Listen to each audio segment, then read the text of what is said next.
2014 ఎన్నికలకు ముందు మోదీ మేనియా అంతా ఇంతా కాదు. అందుకే ఓ మోస్తరు మెజార్టీ కాదు, భారీ మెజార్టీతో గెలిపించేశారు. డాలర్ విలువను రూపాయికి సమానంగా తీసుకురాగల ధీరుడని, దేశాన్ని అమెరికాను దాటించేయగల వీరుడని, అవినీతి కడిగేయగలిగే ఒకే ఒక్కడని హడావుడి చేశారు. ఒక్క మాటలో చెప్పాలంటే మోదీపై ప్రజలు పెట్టుకున్న ఆశలకు మాటల్లేవు. కానీ భారీ అంచనాల మధ్య వచ్చిన సినిమా ఫ్లాప్ అయినట్టు, భారీ అంచనాల మధ్య అధికారంలోకి వచ్చిన మోదీ కూడా సామర్థ్యాన్ని చూపించలేకపోయారు. దీంతో అట్టర్ ఫ్లాప్ టాక్ వచ్చేసింది. ఈ ప్రభావం రానున్న ఎన్నికలపై పడబోతోంది. ఆశలన్నీ అడియాసలు చేసి సామాన్యుడిని రోడ్డు మీదకు ఇచ్చిన మోదీకి, మోదీ భజన చేస్తున్న బీజేపీకి మళ్లీ గద్దెనెక్కే అర్హత లేదని ప్రజలు తేల్చేశారు. కర్ణాటకలో త్రుటిలో చేజారిపోయిన అధికారమే అందుకు ఉదాహరణ అంటున్నారంతా. మోదీ పరిపాలనా విధానాల వల్ల పెద్దోళ్లు, అవినీతి పరులు ప్రశాంతంగా ఉన్నారు. కానీ సామాన్యుడి జీవితంపైనే దెబ్బ కొట్టారు. ఒక దేశం ఒకే పన్ను అంటూ జీఎస్టీ తెచ్చారు. కానీ జీఎస్టీ పేరుతో ప్రతి వస్తువు ధరను పెంచేశారు. ఇక పెట్రోల్, డీజిల్ రేట్లు సరే.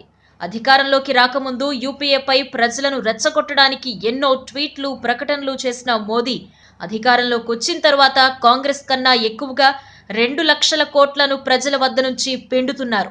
దానికి దేశభక్తి ముసుగేస్తున్నారు. ఇక ఓట్ల కోసం కుల మతాల చిచ్చులు, గో సంరక్షణ పేరుతో దాడులు మాయని మచ్చలుగా మిగిలిపోయాయి. ముస్లింలలో 4/3 క్రైస్తవుల్లో 5/4, సగం మంది సిక్కులు మోదీ పాలనపై తీవ్ర అసంతృప్తి వ్యక్తం చేస్తున్నారు. సగం మంది హిందూ ఓటర్లు కూడా తీవ్ర వ్యతిరేకతతో ఉన్నారు.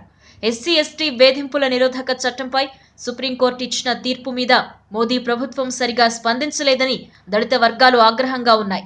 ఇలాంటి పరిస్థితుల్లో మోదీపై ఉన్న భ్రమలు క్రమంగా తగ్గిపోతున్నాయి. గత ఎన్నికల్లో ఏ వర్గాలైతే బీజేపీకి బాసటగా నిలిచాయో అవే వర్గాలు ఇప్పుడు తీవ్రంగా వ్యతిరేకిస్తున్నాయి.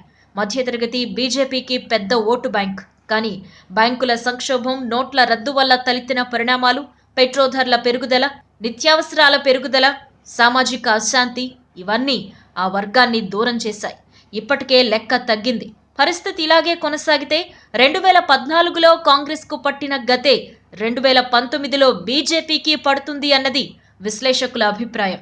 ఈ వీడియో మీకు నచ్చినట్టయితే లైక్ చేయండి, షేర్ చేయండి. మరిన్ని ఇంట్రెస్టింగ్ వీడియోస్ చూడడానికి మా ఛానల్ కు తప్పక సబ్స్క్రైబ్ అవ్వండి.